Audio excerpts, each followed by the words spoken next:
Hello friends, સ્વાગત છે તમારું માકા સ્વાદમાં।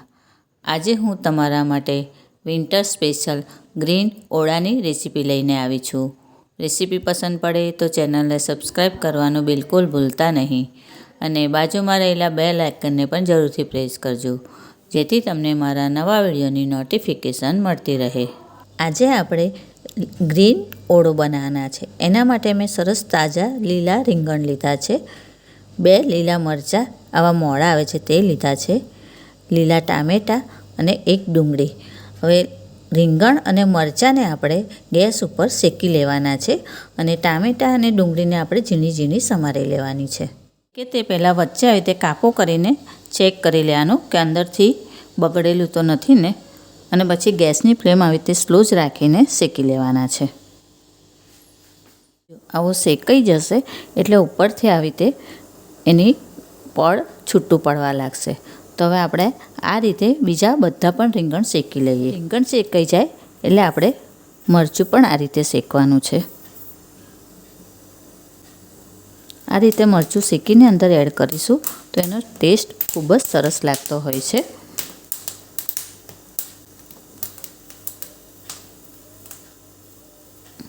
આવી રીતે એને ફેરવીને શેકી લેવાનું, બહુ કાળું નહીં થવા દેવાનું, ઉપરની લેયર થોડું છૂટું પડે એ રીતનું શેકવાનું આપણે। મરચું આપણું શેકાઈ ગયું છે, આ રીતે આપણે બીજું મરચું પણ શેકી લઈશું। થાય પછી આપણે પાછળથી આ ડીચાનો ભાગ કાઢી નાખવાનો અને આવી રીતે એને ઉપરની છાલ કાઢી લેવાની, હાથથી પણ સરસ નીકળી જશે ફટાફટ। જો આ રીતે આપણે બધા રીંગણની છાલ કાઢી લઈશું।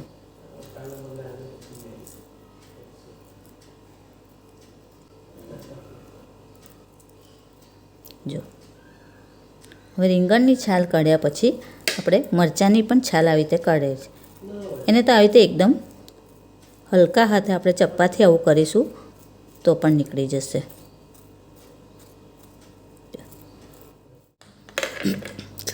આ રીતે મરચાંની પણ છાલ કાઢી લેવાની। હવે આપણે મરચાં અને રીંગણને મેશ કરી લઈશું, વઘારી લેવાનો છે।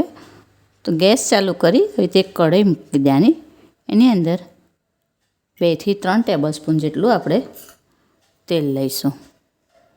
હવે તેલ આપણું ગરમ થઈ ગયું છે, તેની અંદર 1/4 ટીસ્પૂન જેટલી રાઈ અને 1/4 ટીસ્પૂન જેટલું જીરું એડ કરીશું।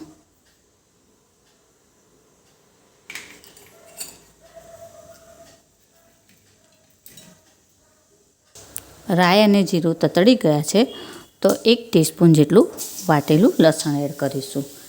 આજે આપણે ગ્રીન ઓળો બનાવવાના છે એટલે લાલ મરચાંનો ઉપયોગ આપણે નથી કરવાનો। અને 1 મોટી ડુંગળીને આવી રીતે ચોપ કરી લીધી છે તે એડ કરીશું અને 1 ટીસ્પૂન જેટલું આદું અને મરચાંની પેસ્ટ એડ કરીશું। હવે એને આપણે ગેસની ફ્લેમ સ્લો રાખીને સાંતળી લેવાની છે, ડુંગળી થોડી ટ્રાન્સપરન્ટ થાય ત્યાં સુધી એને શેકવાની। ડુંગળી આપણી સંતળાઈ ગઈ છે, એની અંદર આપણે હવે આ સમારેલા ટામેટાં એડ કરી દઈશું। એ જલ્દી ચડે એના માટે આપણે થોડું મીઠું એડ કરીશું, કારણ કે આપણા ટામેટાં કાચા હોય છે એટલે એને ચડતા થોડી વાર લાગે। હવે પણ સોફ્ટ થાય ત્યાં સુધી આપણે એને શેકાવા દઈશું। હવે ટામેટાં આપણા 70 થી 80% જેવા ચડી ગયા છે, થોડીક કચાશ છે, પણ આ ટાઈમે જ એની અંદર હવે આપણે મસાલા કરી દેવાના। તો 1/4 ટીસ્પૂન જેટલી આપણે હળદર એડ કરીશું અને 1 ટીસ્પૂન ધાણા જીરું, 2 ટેબલ સ્પૂન જેટલું સિંગદાણા અને તલનો ભૂકો એડ કરીશું,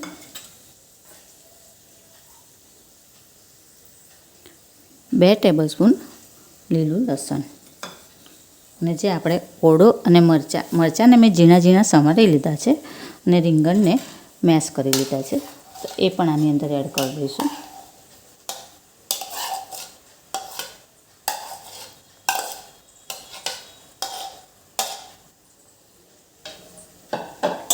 હવે આને આપણે એક વખત સરસ મિક્સ કરી લેવાનું છે.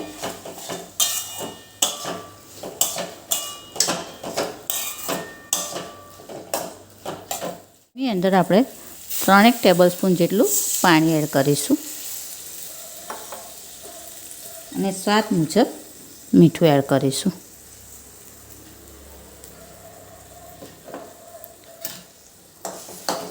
અને આવી રીતે એક વખત મિક્સ કરી લેવાનું છે અને ધીમા તાપે એને હવે 5 થી 6 મિનિટ માટે થવા દઈશું ને ઉપર આપણે ઢાંકણ ઢાંકી દઈશું. 7 મિનિટ પછી આપણે ચેક કરી લેવાનું છે.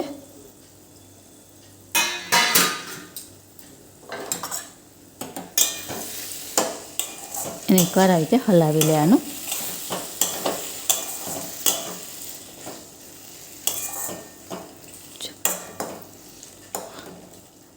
હવે અમે આને ખુલ્લું જ આવું 1-2 મિનિટ આપણે થવા દઈશું એટલે આપણું તેલ એકદમ બધું છૂટું પડશે.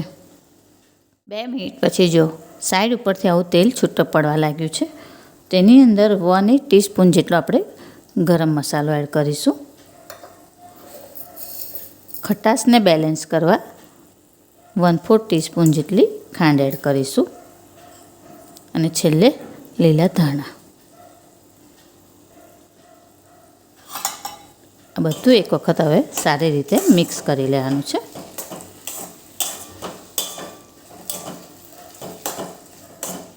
હવે ગેસની ફ્લેમ આપણે બંધ કરીને આને સર્વ કરી લઈએ. તૈયાર છે આપણો વિન્ટર સ્પેશિયલ ગરમા ગરમ ગ્રીન ઓળો. ફ્રેન્ડ્સ, આવી જ બીજી અવનવી રેસીપી જાણવા માટે મારી ચેનલને જોતા રહો, લાઈક અને શેર કરતા રહો. ચાલો ત્યારે ફરી મળીશું એક નવી રેસીપી સાથે. ત્યાં સુધી હેપી કુકિંગ. Thank you.